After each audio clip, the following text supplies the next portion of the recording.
한국인은 절을 참 많이 합니다. 설날 세배부터 장례식, 결혼식, 사찰에서까지. 그런데 우리가 하는 이 절이 언제부터 이 모습이었는지 아세요?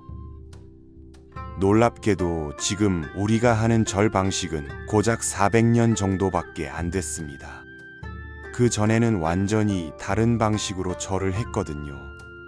더 놀라운 건 스님들이 머리를 미는 이유도 대부분 사람들이 잘못 알고 있다는 겁니다. 오늘은 불교 문화 속에 숨겨진 놀라운 변화와 진실, 그리고 장수시대를 살아가는 우리에게 왜 명상이 필수인지 하나씩 풀어보겠습니다.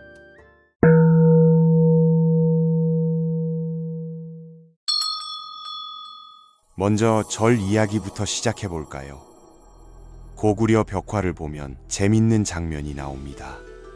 부처님께 절하는 사람이 엉덩이를 하늘로 쭉 들고 머리만 바닥에 박고 있어요. 마치 다이빙 자세처럼요. 이게 원래 불교식 절의 정석입니다. 오체투지라고 하는데 정수리를 상대방 발에 대면서 최고의 경의를 표하는 거죠. 내 가장 높은 부분을 상대의 가장 낮은 부분에 댄다는 의미입니다. 인도에서는 지금도 이런 방식으로 절을 해요. 그런데 이게 동아시아로 넘어오면서 바뀌기 시작했거든요. 왜 바뀌었을까요? 신발 때문입니다. 원래 인도 불교 사원은 바닥이 돌이나 벽돌이었고 신발을 신고 들어갔어요. 중국도 마찬가지였죠. 법당 바닥이 지저분하니까 얼굴을 바닥에 완전히 붙일 수가 없었던 겁니다. 그래서 머리만 살짝 숙이는 방식으로 절을 했어요. 그런데 한국은 달랐습니다. 임진왜란과 병자호란 이후 큰 변화가 일어났거든요. 전쟁으로 불타버린 사찰들을 재건하면서 온돌이 널리 보급됐어요. 온돌이 들어오니까 신발을 벗게 됐고 신발을 벗으니까 바닥이 깨끗해졌죠. 그제야 우리는 바닥에 완전히 엎드리는 절을 할 수 있게 된 겁니다. 지금 우리가 하는 절, 이마와 두 손과 두 무릎을 바닥에 대는 이 방식은 17세기 이후에 정착됐어요. 그 전까지는 머리만 박던 인도식이었던 거죠. 재밌는 건 또 있습니다. 절할 때 손을 뒤집어서 올리잖아요. 이걸 접종례라고 하는데 부처님 발을 만진다는 뜻입니다. 실제로 부처님 발을 만질 수 없으니까 상징적으로 손을 올리는 거예요. 그런데 어떤 사람들은 이걸 갖고 연꽃이 핀다느니 왼손이 위냐 오른손이 위냐를 따지는데 그런 건 다 나중에 만들어진 이야기입니다. 원래는 그냥 부처님 발을 만지는 제스처였어요. 여자 절도 마찬가지예요. 무릎 꿇고 앉아서 손만 모으는 그 절 말이에요. 이것도 언제 생겼는지 정확한 기록이 없어요. 원래 절은 하나였거든요. 남녀 구분 없이 다 똑같이 오체투지를 했습니다. 이슬람도 메카를 향해 절할 때 남녀 구분이 없잖아요. 그런데 어느 순간부터 한국에서 여자는 다르게 절해야 한다는 관습이 생긴 거예요. 이건 아마도 유교 문화의 영향으로 남녀를 구분하려는 의도가 반영된 게 아닐까 추정됩니다. 원래 불교에는 그런 구분이 없었어요. 절 횟수도 정해진 규칙이 있습니다. 산 사람에게는 한 번, 돌아가신 분에게는 2번, 부처님이나 법문하는 스님에게는 3번 절하는 게 전통이에요. 왜 법문할 때는 3번이냐고요? 법문은 부처님의 가르침을 대신 전하는 거니까 부처님께 하는 예의로 대하는 겁니다. 마치 조선시대 때 중국 황제의 칙서를 읽을 때 임금이 절을 했던 것처럼요. 그 사신에게 절하는 게 아니라 황제의 명령에 절하는 거죠. 이런 기본 원칙을 알아두면 상황에 맞게 응용할 수 있습니다. 이제 삭발 이야기를 해볼까요? 스님들이 왜 머리를 미는지 아세요? 대부분 사람들이 속세를 떠났다는 상징이라고만 알고 있는데 실제로는 더 실용적인 이유가 있었어요. 인도는 1년 내내 덥잖아요. 기온이 섭씨 40도에서 55도까지 올라가는 지역입니다. 그런 곳에서 긴 머리를 유지하면 열이 차고 위생관리도 어려워요. 그래서 머리를 밀었던 겁니다. 게다가 탁발하면서 돌아다니는 수행자들에게 머리 손질은 사치였거든요. 15일에 한 번씩 삭도라는 칼로 밀었는데 그것도 쉽지 않았어요. 재밌는 건 동아시아로 불교가 넘어왔을 때 다른 건 다 바뀌었는데 삭발만은 안 바뀌었다는 겁니다. 옷은 바뀌었어요. 인도는 1년 내내 더우니까 얇은 천 한 겹만 걸쳤는데 한국은 사계절이 있으니까 두툼한 승복으로 바뀌었죠. 바루도 바뀌었어요. 인도에서는 불에 타지 않는 재질만 써야 했는데 한국은 나무 바루를 씁니다. 왜냐면 인도는 탁발한 음식을 한번 데워 먹었거든요. 더운 지역이라 식중독 위험 때문이에요. 그런데 한국은 그럴 필요가 없었죠. 가사도 바뀌었어요. 인도에서는 일상복이었는데 한국에서는 법회 때만 입는 의식복이 됐습니다. 이렇게 다 바뀌었는데 머리 미는 것만은 안 바뀌었어요. 왜일까요? 이게 정말 신기한 부분입니다. 주변 나라들을 보면 다 머리를 밀었거든요. 일본 사무라이들은 앞쪽을 밀었어요. 투구 쓸 때 머리카락이 많으면 방해되고 열도 차니까요. 만주족은 변발을 했고요. 몽골도 독특한 헤어스타일이 있었죠. 천주교에서도 한때 성직자들이 머리 일부를 밀었는데 나중에 폐지됐어요. 그런데 불교 승려들의 삭발만은 2500년 넘게 유지되고 있습니다. 이게 얼마나 강력한 전통인지 보여주는 거예요. 외적인 표시가 명확하니까 정체성도 확실해지는 거죠. 여기서 잠깐 고구려 벽화 이야기를 더 해볼게요. 장천 고분 벽화를 보면 부처님이 수염을 기르고 있어요. 초기에 불교가 들어왔을 때는 부처님이 어떤 모습이었는지 정확히 몰랐던 거죠. 수염도 깎는지 안 깎는지 헷갈렸던 겁니다.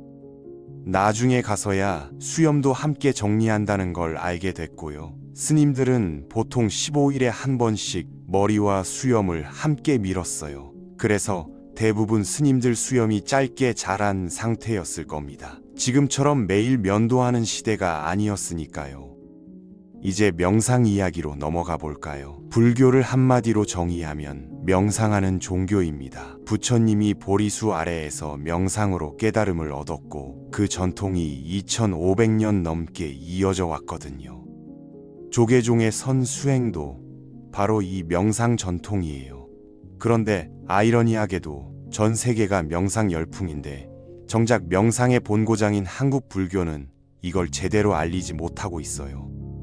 왜 지금 명상이 중요할까요? 간단합니다.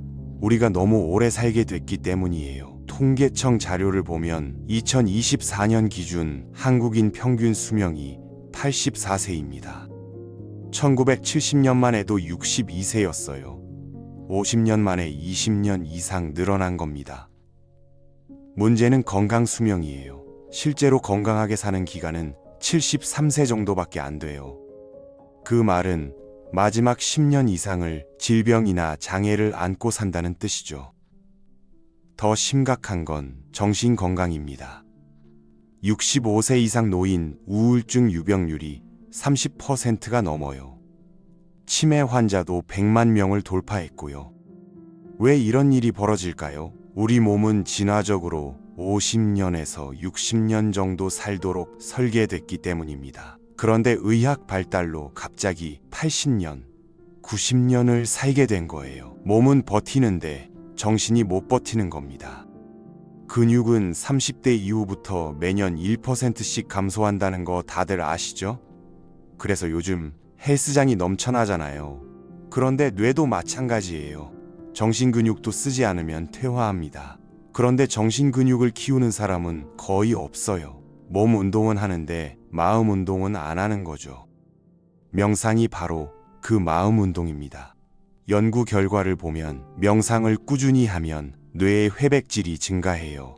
특히 기억과 감정 조절을 담당하는 부위가 활성화됩니다. 스트레스 호르몬인 코르티솔 수치도 낮아지고요. 하루 20분씩만 명상해도 8주 후에 뇌 구조가 바뀐다는 연구도 있어요. 이게 그냥 정신 수양이 아니라 과학적으로 검증된 뇌 훈련법인 겁니다. 그런데 명상을 언제 시작해야 할까요? 지금 당장입니다. 근육 운동도 마찬가지잖아요. 젊을 때 시작할수록 좋죠. 이미 근육이 다 빠지고 나서 70대, 80대에 헬스장 가면 회복이 어려워요. 명상도 똑같습니다. 치매 진단받고 나서 우울증으로 고생하고 나서 명상 시작하면 이미 늦어요.